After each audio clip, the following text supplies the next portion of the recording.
All right, welcome everybody. Hello, hello. How's everyone doing? This is Mike Gilcreast on the Mike Gilcreast Show. I'm happy to be here once again. All is well, and not sure about you, but I hope you had a great day. Jumping from point A to point B, and right now, I think I'm in the most positive mindset because I think folks need to be in the best mindset possible. And sometimes life sometimes get in front of us and we allow it to overtake us. And we're about to, dive in deep with this next topic that we have, domestic violence, battered women. And so in saying that, that's why I'm saying we got to be in the most positive mindset because you never know what people have gone through or what people are encamped about themselves and things haven't worked out totally the best for them. But there's a light at the end of the tunnel. I believe that. And the hardest part is getting to it. And so if you get to it, and we know we could get through it. And not necessarily by ourselves, but somebody need help, somebody need spiritual help or guidance. But nevertheless, we will get through it. All right. And we're gonna go from there. So I have a special guest on today, and probably a week ago, I was on and I was doing kind of like an introduction to domestic violence and battered women. And I told you we're going to have a special guest. And then I didn't give her name, but today we have with us Miss Shirley Cornelius. And so, I met her personally up in South Carolina, and so what a great lady. And so in meeting her, I want to know more about her, more about her lifestyle, and come to find out she was such a great fit that we decided to have her on our show. And we know our show is new and all this other stuff, but the thing is, it's awesome, because it's being productive. People are saying they're really getting a lot of inspiration, and that's what we want to do: give them inspiration because there's hope. If only way you don't have hope if you stop believing or you stop having faith. But long as you can believe, long as you have breath in your body, you can believe. And let's move forward. But before we go for, Miss Shirley Faye, I want to make this comment. And just to give you a magnitude where we are. And so if you don't see it, out of mind is out of place. So we really, if you don't see it, you don't talk about it, then it's out of mind. We think it's okay, but it's not. And so I wanted to give this insight because I thought it's important to lead into where we're going. And we have several questions that we're going to ask, Miss Shirley Faye. And even if you want to chime in, you can as well. But we want to, be able to make it as relaxing as possible and go from there. All right. And so we're going to go. All right. And so I want to make this comment that I want folks to know and understand the magnitude of this and how deep it is and how profound it is and devastating at the same time. A woman is battered at least. This is just a general broad view, but a woman is battered at least every 15 seconds in the United States. And 90% of the times it's happening, it's a guy doing it, all right, or a loved one, someone close to him. A total of 3 to 4 million women are beaten in their homes every year. And so when saying that, I'm like, wow. That's devastating, but we need to know this. If we can understand money, we can understand this and another. We need to understand how we live life and how, things are among us. All right. And so I said, total of 3 to 4 million women are beaten in their homes each year. Battering is the single largest cause of injury to women in the United States. And we're only talking about the United States. And so we know this thing is prolific and it goes on to other folks and stuff like that. So we're like, okay, let's see how we can make this work. But to God be the glory. And so now we have with us Miss Shirley Cornelius, and I want to do that intro so we can look at things in a different perspective. But since you're online, feel free to talk and, like I said, be relaxed but share and your thoughts and comments. And my first question is to you, and it's no pressure whatsoever. How did it all begin? Well, it all began when I was young, and I started off with dating and figure that, that was going to be the love of my life. The white picket fence, the car, a wonderful life. And it was a happy thing because when we was dating, it wasn't no abuse. It wasn't no hitting. It wasn't no slapping, no bad names, calling me out the wrong thing. And my mom told me, once you say I do, it's going to change. And I didn't want to believe that. And when I said I do, on the same day when I said I do, the beating started that night. Wow. Wow. He had kicked me in the stomach and I was pregnant and he had broke my jawbone. I didn't know my jaw was broken. For me to be a dark-skinned, beautiful lady, you could see the bruise on me, the eye hitting the bruise, everything. And I covered it up with makeup. It just that it was so hurt that he did it in front of my mom and my sisters and my brothers. And this was one night. This wasn't two nights. This was every night. This was from Monday through Sunday. This was every night he would come in, get mad, and tell me I ain't no good, I'm this and that, slap me in front of my mama one night. Me and my mom was sitting at the table eating, and he just came in and slapped me in front of my mom, cussed me out in front of my mom, called me the B word in front of my mom. And he didn't have no respect for my mom. That was the hurting thing, that he didn't have no respect for my mom. The abuse and the beating and the name calling hurt it so bad that I wanted to kill him. And that was going through Wow. my mind. I planned to kill him. And I called his mom and told his mom to get ready to bury your son. And I hung the phone up, disconnect the phone. I cleaned my room up. I took all my jewelry off. And I just had a baby. And I knew my mom was going to take care of my baby. And ladies, when you can't cry no more, all the feelings is gone out your body. And only thing that is left in your body is just to kill him. And I Wow. gave it all I can give to say I was going to cut his head off. I was planning to cut his head off. A pastor came to me and talked to me. She said, think about it. You're going to suffer more if you kill him because it's going to be with you for the rest of your life.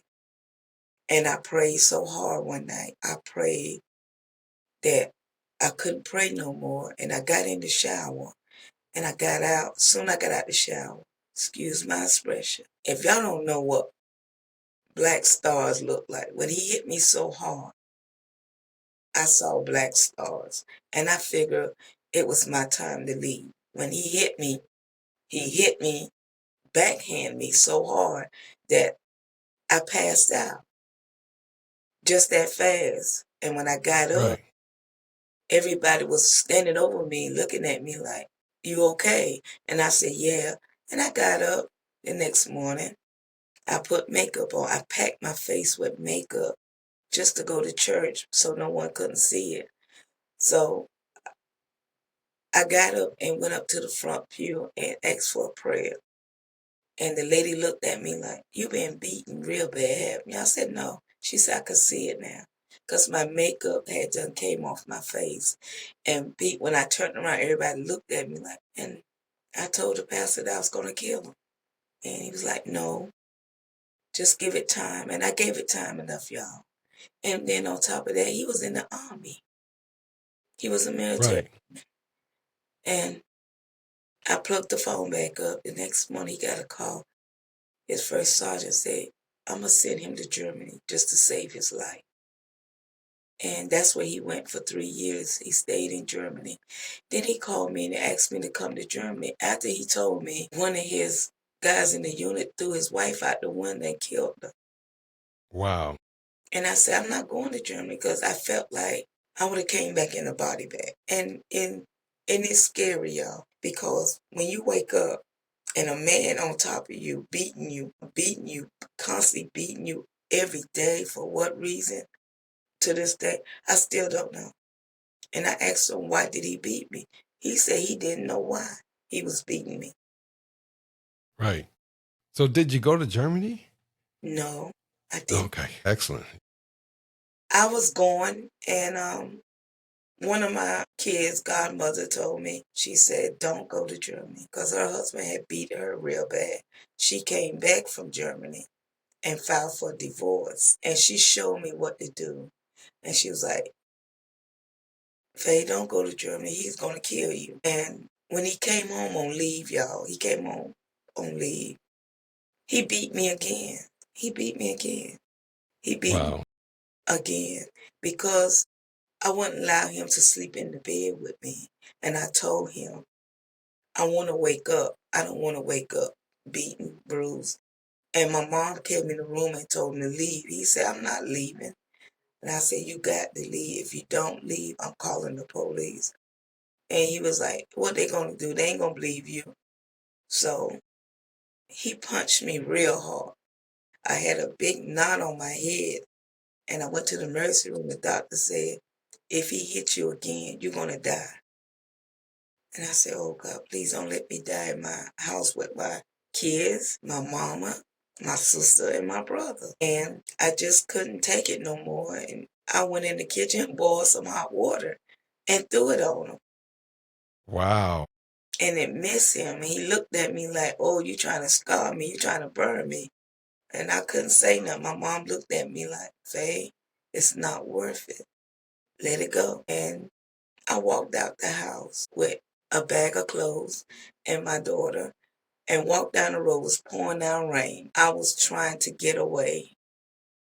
And I Right. told my mom I wasn't coming back until he left. And any woman don't deserve that, especially, I don't care, in front of your mom, your dad, your cousin. No woman Right. don't deserve to get beaten for no reason. I That's was true. 16. I was 16 years old when I got beaten real bad. So you got married early then, huh? Yes. Yeah, yeah. But sometimes I tell people, I say, parents are great. They're inspiration, but sometimes it's best to take their advice and then use your own wisdom and knowledge because back in the day, our parents, you know, danced to a different beat. Their modes of marriage and this and another were a little bit different than today. If I've been teaching people, especially on my book signings, I tell people all the time, I say, a zebra does not change its stripes. So, in saying that, what you see is what you get. Flip Wilson used to say that back in the day. And people don't change because they get married to you. And you found that out firsthand. I mean, so that's why I'm doing these shows to bring awareness and help people to understand, on a better level on how to make better choices in relationship. Because my story was, a little different than yours, but I took advantage of women, from escapades and chasing women, this kind of stuff. But I took advantage of the situation because I could. And then when I come to reality, I'm like, oh my God. But even if you're getting beat, that's being taken advantage of, and or people not treating you like you're a human. And so, especially, I mean, I cringe because when you said, you were pregnant when you first got married and that's supposed to be the best day of your life or your marriage and it's supposed to be remembered forever. And in your case, not even close. And so, but we were recording live, but we missing the audience because somehow or another there's another technical issue. But this is still would go out. And so, but I hate the fact because I'm sure people they're trying. My wife is working with, but they're trying to get on because they don't want to miss you.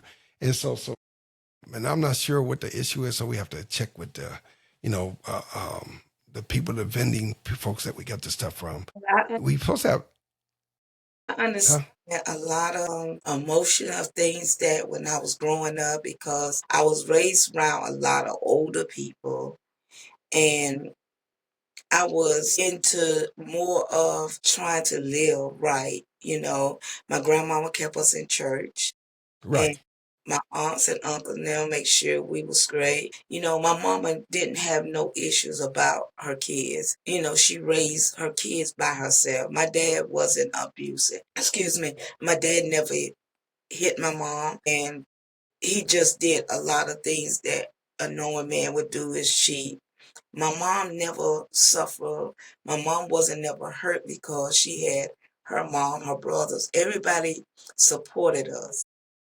And my uncles them never believed in a man hitting a woman. If, like I told him, if my uncle was still living to the day, he would have never beaten me. My uncle would have like, no, she's not gonna marry you. Look like you would really hurt her and stuff. And I had cousins that was looking for him when that happened. A lot of Right. people stood up, but it wasn't worth them taking away his life. And he had a child. He had 2 kids by his first son, by his girlfriend. Then I was the second one, but he never hit her. And I asked her, I said, have he ever beat you or fight you? She said, no. He never put a hand on me. Wow. But when I told my story and it went to all the way to Raleigh, where he stayed, a lot of them was shocked. Oh, I didn't know he would beat on a woman. Yes, but he would never beat me in front of his mom. He would Right. never do that. He'll wait till we get in the car, and on our way going back home, he tried to push me out the car one night. He tried to turn the car over one night. He stopped the car in the middle of the road and was beating me real bad. My mom looked at me when I got in the house and she was like, I know you've been beaten again. I said, no, mama. My mama came in the bathroom and wiped my face and she was like, he gonna kill you. He's gonna kill you. And I give anyone my hand advice. I know we got kids. I know we got family members, but they don't need to see us behind bars because due to the fact this man is beating on us and taking advantage of us. The safe thing to do is now is to walk away and get Right. a lot of support because you don't want to go through the rest of your life having nightmares, wondering, why did I took this man's life? Because he beat me. And to this day here, he never got remarried. He was scared. Right. Like I told him, you're gonna find a woman is not gonna accept that what you did. And he actually scared to get married. His health Right. down. He going through a lot of issues. Then he gonna reach out to me and tell me he wished now he would have never beat me because he know I would have been there to take care of him. Right. But Yeah. it's It's hard. better. It is. It is. And no one should endure the stuff that you went through. And I hate it. But I too I've dealt with people along the same lines who have been abused, even to a point where I was helping folks. Um, taking them back and forth to what you call it, like shelters and stuff like that. Mhm. So I'm like, been there, done that. So I understand that wholeheartedly.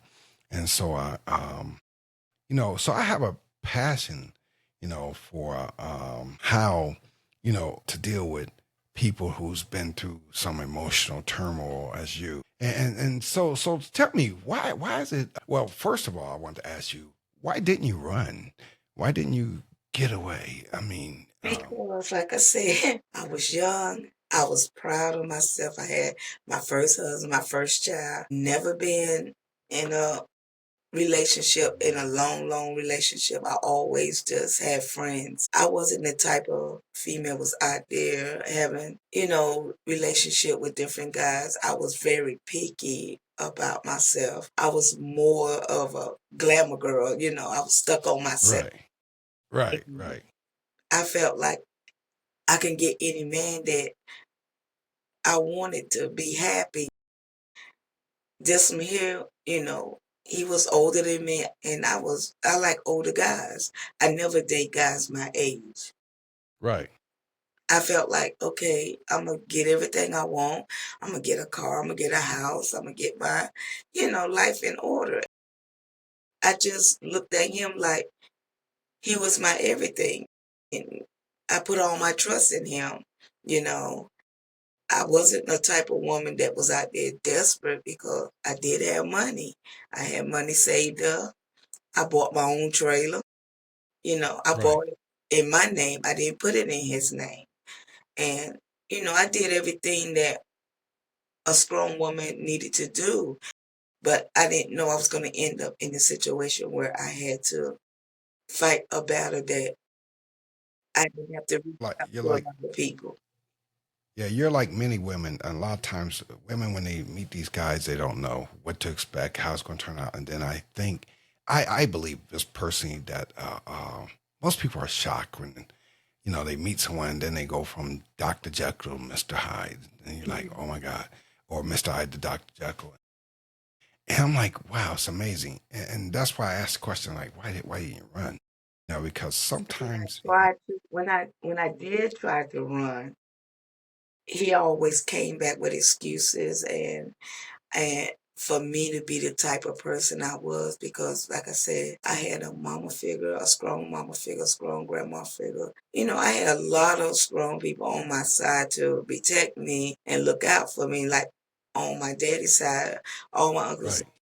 He really did beat you like that because none of my uncles on my daddy's side ever met him. Nobody did never meet him.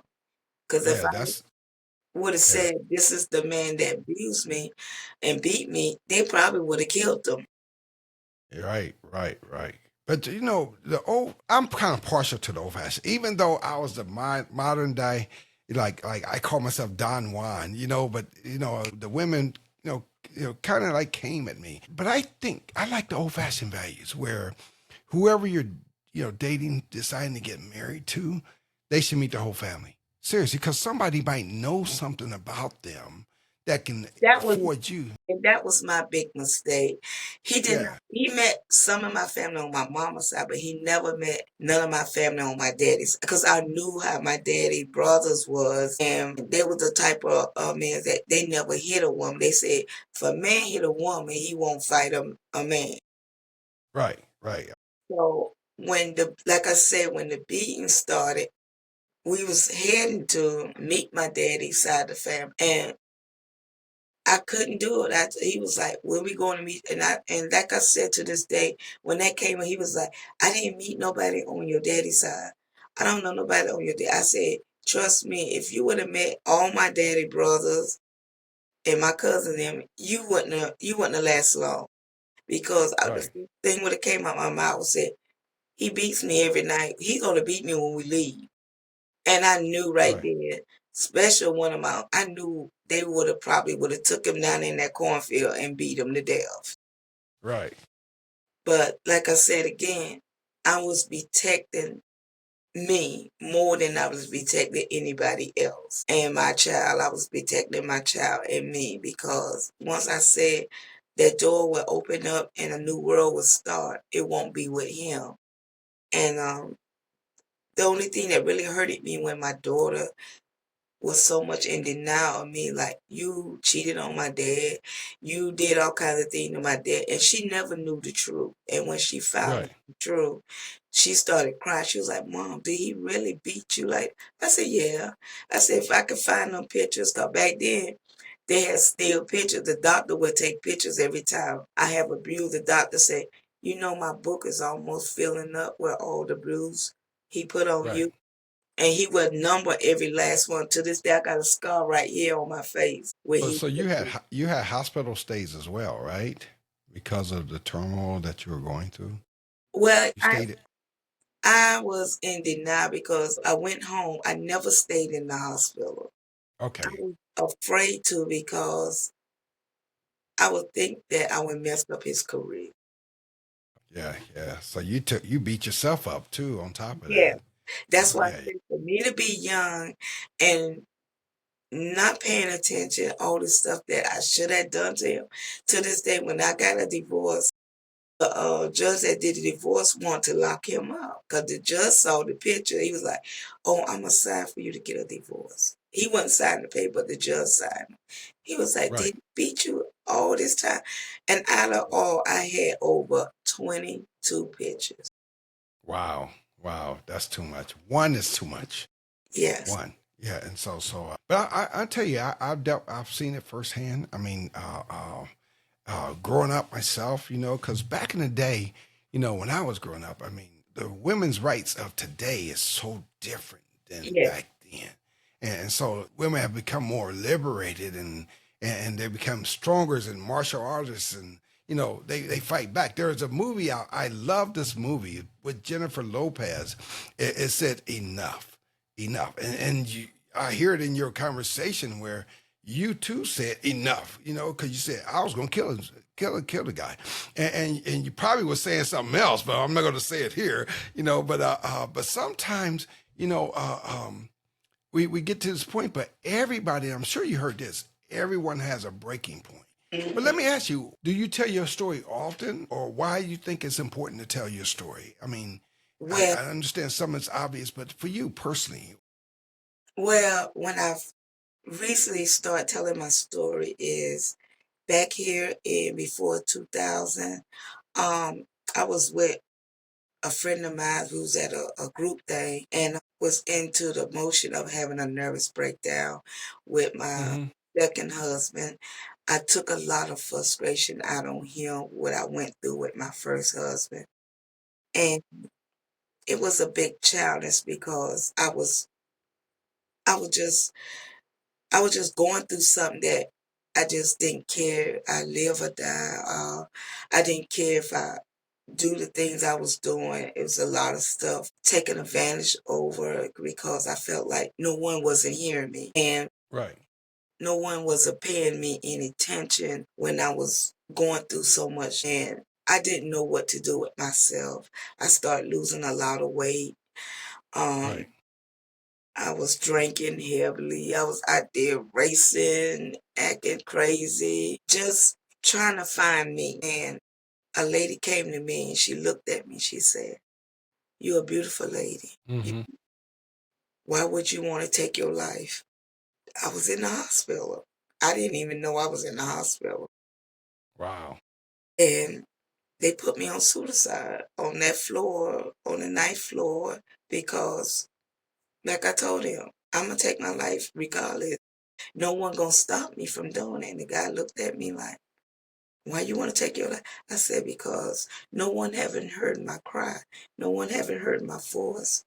I've been beaten so bad. Even the words was beating me. To this day, when he talks to me, for a man like that to call you the B word 5 times back to back, text me, calling me the B word, right, saying you ain't no good, you ain't gonna never be about nothing, you ain't gonna about nothing. If I wasn't, I made it. I got a new husband, new life, a good husband, and I treated him so wrong that I didn't realize it until my situation went on what I was going through. And when I realized that it was too late, it was really too late. I had to right, build up a lot of self-esteem. Stuff that I was doing didn't even call for me to do.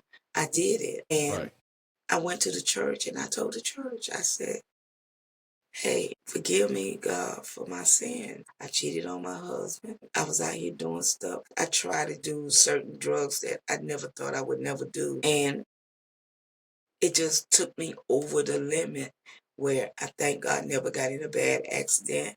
I used to, about this time around about 12 or 1 o'clock, I'm racing down the road. I'm going to North Carolina, 2 o'clock, 3 o'clock in the morning, because my mind was going with 3 bottles of liquor in the car, drinking right, when I'm driving, didn't care, you know. And I never could find myself after that.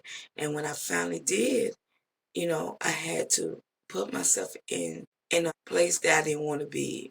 And I always said I would never go to the funny farm where people go crazy and I said I would never go there. And I went to one and I saw all the people that was sitting there was talking about their life.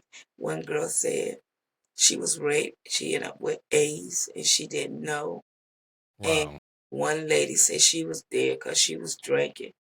She set her husband on fire. And one of the other girls that was there, she said she crashed her car, into her house because she was fed up. So it was a bunch of women in there was explaining themselves what they was going through. And so one of the ladies asked me, and I said, I don't know. I kept saying, pass, because I didn't know. I'm being right, honest with y'all. I didn't know what to say because I was blind. I was in a dark room and I could never come out that room. Every time I tried to come out that room, something was always pulling me back in there. And I just couldn't never see what God wanted me to see.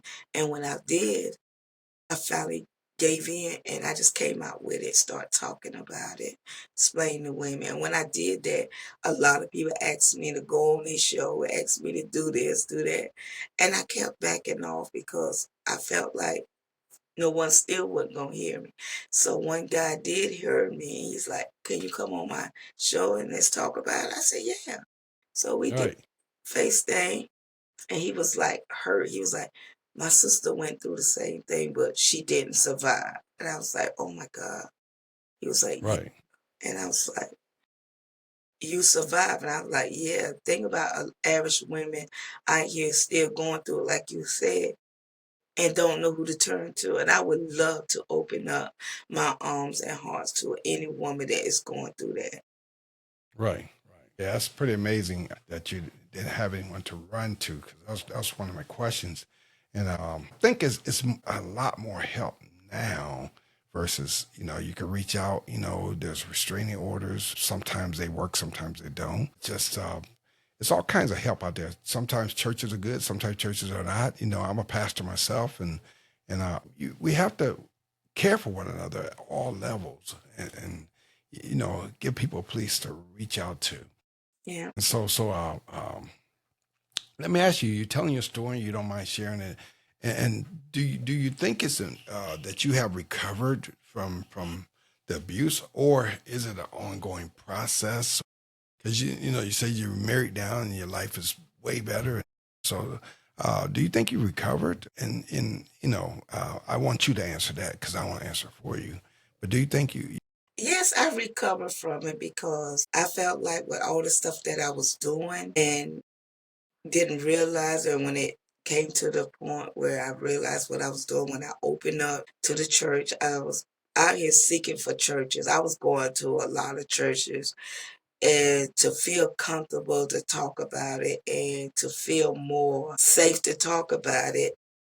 It worked out because it seemed like God took me back to the church there for me to speak out, and that was at my husband's church because I was afraid to open up in the church. I was really afraid to say anything. I was the one that would walk out when they say come up and get a prayer, speak. And I used to get up and walk out the church, and one lady looked at me like, "Why you always leaving?"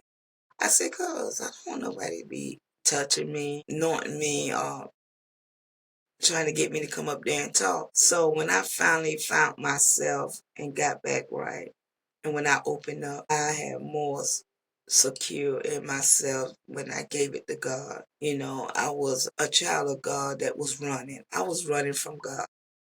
I was Right. running from God real hard. God was showing me things, but I ran because I wasn't ready because the things I was doing, I felt like I can't serve two gods. I could only serve one. And I felt like I was serving two gods because when I get through going to church, I get out of church. Sometimes I used to get out of church early just to go do my dirt and be back in church and with shades on. If I ain't drunk, I'm high. If I ain't high, I'm drunk. And I just got to the point that I was in my bathroom and I broke down and I cried so hard that I couldn't cry no more. And when I finally did, and I went to church that Sunday, that's when God led me to come up to the front and speak. And I spoke, and a lot of women supported me. They was like, Right. no one would never get into church and ever say that. And I said, it's time for us to realize the mistakes we made. God didn't make no mistakes for us. We made our own mistakes. So I had to give myself back to God and start all over again. Okay. Amen. Amen. That's awesome. I appreciate that answer. Let me ask you: after between your first husband, second husband, how hard was it for you to move on? In life, because people have this difficulty of Yeah. trust, security, emotional distraughtness, and just a whole list of other things. And so, how difficult was it to say? Because It some was, people even say, "I give up. I'm never doing it again." And so, uh, can you can answer that? it was hard because I didn't have no trust in my second husband because I was so much in denial of the things I was still doing and Hmm. I was still running after. And I figured he was settling down because he never had no kids. He never been married. I'm his first wife. I'm the only one got kids by him. And Right. when we had our first daughter, he was ready to be a dad. But he wasn't ready to be a joint parent. He just wanted to be a dad. Okay, I see you and the kid on the weekend. So after I realized what my first husband put me through, I said, I'm not going through this no more. I'm staying at my mom's house. He's staying at his house. And I'm stuck with a baby. Now I got two kids. I got my first daughter by my first, and then now I got my second daughter by my boyfriend. And I said, I can't do this. I can't fight this demon anymore. So after a couple of months, he had orders to go to Germany. And I'm like, okay, he get ready to go to Germany. I'm just going to end the relationship because I felt like I was going to get hurt again. I seen the hurt coming because I was fighting a battle with women he was dealing with wanted to fight me. And I said, I can't do this. I can't do this. I'm fighting something that gonna keep me feeling the way I feel and someone's gonna get hurt. Right. So he came home only asked me, he said, you want to get married? I said, I'm think about it. Because the reason why I thought about it, ladies, just because this man paid for my divorce from my first man, that don't mean I had to give him that alternator right away. Let's get married Right. because I felt like I was going down that same path, but it wasn't the abuse, it was the words that he was saying that made me feel like I was trash again. Hmm. And he always said every time he looked at me, he see a beautiful lady. I was more into myself. Even I kept my kids together and stuff. So I told him, I said, well, when you come home again on leave, then I give you my ounce. So I was dating another guy. And he was like, do you want to get married or not? And I felt like it was a rush thing because every time I would use my face and do something, I see that scar on my face from my first marriage. And I'd be like, I can't do Right. this. I can't do Right. this. So any woman out there, even your second, first, whatever, third marriage, it's gonna put a scar on you because you have felt like how many men it's gonna take for you to trust. And like I said, my second husband, he older than me. He's 70 and he's older than me. And I felt like he's gonna do the same thing, but he didn't. He Right. he protected me and he saw a lot of stuff that he never thought he was saw that came out of me. And when I told him that, I said, look, I was abused by my first husband. And when you came home and said, let's get married, you didn't give me time enough to think. But my mom spoke up. She said, he's the one. He's gonna protect you. He's gonna give you everything you need. Don't destroy that because of your Right. first. And that's what saved me for feeling the way I felt. Right. Okay. Yeah, that's excellent. Yeah, it seemed like you moved forward. It seemed like he was the right one. So, how long you been married now? April the 7th be 40-some years. Oh my God, yeah, that's a great success story. You have me beat. This year be 31 years for us, but you figured it out. I mean, you can see the joy in your face as well. Let me ask you. Did finances play a role in staying or leaving? And so, for the first husband, did finances play a role into? It did because I never knew what his paycheck was. And Right. if he knew I had money saved up, I believe he would bankrupt me. He would have Right. tried to take everything I had, but I was a little ahead of him. I had my own bank account. I had my name and it was a private bank account. But when we Right. got divorced, he was trying to go after the money. And I told him, you know, you can't take something away from me that you didn't even give me, even down Right. to child support. I didn't ask for child support. I told the judge, I just want my maiden name back. I got custody of my daughter. He kept telling everybody he got custody. But after everybody seen the divorce paper, they was like, no, you don't have custody of your daughter. Your wife do. I could have went after him for child support, but I did. Right. I didn't go after him for nothing. Only thing I wanted was peace, Right. and I got it. But he kept telling people we were still married. I said, no, we're not. I said, now, Right. I can get a billboard. I can rent a billboard and advertise it, and it would make you look bad. So when Yeah. he seen when excuse me, ladies, anybody can do it. And I did a billboard on him.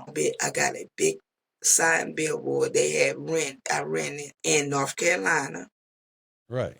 And I put his picture up there and I put the divorce paper and my picture, one of my abuse pictures. I said, this is the reason why I divorced this man. This is how he beat me. And he go to divorce me. When I put that up, he was hurt. He started crying because everyone's seen it, even down to his family member that's left over is still living. His cousin, everybody saw it. Talking about she paid that much money to get a billboard made of you. I put his picture up there. Hey, you was liberated. You were free. Yeah. And I put a big sign underneath there. If y'all ever run into this abuse man, be careful what you say. I am a free woman. Yes. Yes. Amen. That's pretty good. I mean, that's awesome to share your And story I had too. got over, I think I had got over like probably over 1,000 some hits from Raleigh, North Carolina. Right, right, right. Because I think you probably speak for a lot of women. Because if you look at the statistics I gave earlier of the number of people like that's been through divorce or domestic violence, and you spoke that to a lot of different people. Every 15 seconds, a woman's being battered. Yes. Every 15. I mean, when you look at the magnitude of that, and you putting a billboard up, that's something that people can speak to. They can feel that it's relative to them in their lives. I understand that wholeheartedly. I think it's pretty awesome. I think that's probably should be a new thing. You get divorced because, especially if it's toxic, to be liberated and say, you know what, I'm doing a big poster sign. I don't want a party. I just want to feel liberated and say that's what I want to do. Because some people And have divorce parties. when I did the big board of him, I think one of his classmates had hit me up and like, why don't you take that down? You making him look bad. I said, hey, he made me look bad when he was beating me for no reason. And he was like, well, I seen the billboard going down the road and I called him and told him to go look at it. He gonna call me and tell me, oh, he gonna have me arrested. I said, no, you can't. I said, trust me, if I really want to have you locked up, I still have a case against you. Right. Everyone that's being abused always got an open case. Right. Okay, I didn't know that. That's good information. Yes. And so we give it to our audience as well. Okay, another question: have you gotten involved with, like, since you've been through that with your life, with like other domestic violence organizations or churches to continue the word out? You know, For a while, I was getting involved until the COVID came out. One of the ladies asked me to speak at one of her group things. But when COVID hit, everybody start backing off. And we did a FaceTime thing, group thing on FaceTime. And I did some of them on Facebook. And I think I did probably about 3 or 4 back to back on Facebook. And like I said, I got over 2,000 hits and 3,000 hits. I think I went all the way up to New Jersey. One lady right, in New Jersey reached out to me and we had a good conversation. She ended up moving down here to Columbia and we got close. She got into church and changed her life and she's doing good. right, excellent. So another question, since you're telling your story and stuff like that, but I think people will be amazed even to you never know who's going to reach out to you as far as your life, your situation. And so when you shared your story with me and we talked about it and you mentioned to me that this famous person reached out to you because they wanted to identify or talk about, your story. But why did CC Wines reach out to you concerning your situation? I don't even know. Like I said, I thought it was a joke, but when I heard her voice and I asked her questions, she was like, "How long did it was going on?" I said, "It went on for a while until he went to Germany." And after that, like I said, it was so many people was hitting me up that I Right, didn't take it serious because I thought it was a joke. And right, when I seen her video was posted and I seen where she hit me up underneath that, she said, "Can you give me a call? Can you email me? Can you reach out to me?" And I did. I think I reached out about two or three people. Only one right. person respond back, and like I said, I didn't know that was her or not. And she was like, "Well, me and my brother are praying for you," and I was like, "Thank you." That, yeah, that's pretty fantastic. One more thing from you, because I know we're drawing to a close. But what advice would you give, or you want to share with the audience? And in saying that, give your advice. And so we might do a part two, because I want to bring someone else's on as well, and just do like a Q&A section. We can answer questions that people might have in the audience. And so as we build this up, if you're interested, we'll be able to do that. Not to put you on Front Street either, because I like people to feel comfortable. This, every 15 seconds, someone's getting battered. People need to share their stories and understand that your story matters. If one person going through it, just think, every 15 seconds, wow, every minute, four people are being abused, four women are being abused. So and it's it's probably less than 5% of men being abused, but 95% of women being abused. So, but I think your story is magnanimous. It's like it's going out to so many people, and it's like, oh my God, they're being touched by this. We're not done. I would like to do some. I want people to call in, and then we're able to share that. And we're having technical difficulties, so we can't have that part on this segment. But we plan to do it again in the near future. So just keep open to that. Before we move forward, it's like, did you have any other things to say as far as yes? Right. Right. So you feel liberated now. Hallelujah. I mean, that's a blessing, to overcome what you did, and the greatest reward for you when you said you're married 40 plus years. I think that's exciting because there's hope, and there's like I said earlier, there's light at the end of the tunnel, and you have to believe that this current life, you're not stuck there. It's a certain group of people that I pray for as well, since we're talking about this and the domestic violence piece of it, where human trafficking. I keep in my prayers for the folks because it's beyond their control, the abuse that they go through. That's something near and dear to me because I hate the fact of what people go through as such. And it's different than where you are, but it's along the same lines. And that's important. Right. All right. I'm excited to share this conversation, this interview with Shirley Cornelius, or Shirley Faye, as she announcing. So that's the Southern name. They add the May and Faye and Sue and everything at the end. Beautiful. I love to hear people in the South talk anyway. I mean, I'm from the North, and my wife's from North Carolina, so I like that little slang that they put in there. I think that's pretty unique. But I appreciate you, taking the time out, sharing your story with us, and hopefully it's not. We look forward to seeing you again and doing this again. And hopefully without the technical difficulties, I've been doing this going on almost 2 weeks. So we got some little bugs that we have to figure out, but I'm sure we'll get there and get past it because I think your comments is very inspiring. I cannot wait to, right. Amen. Right. All right. All right. So we hope to hear back from you again in the future. We'll be in touch with you. Don't hang up yet. And so let me just get ready to close out. All right. That was my book. And please get your copy. All right. Unworthy, Chosen, Forgiven. Available online.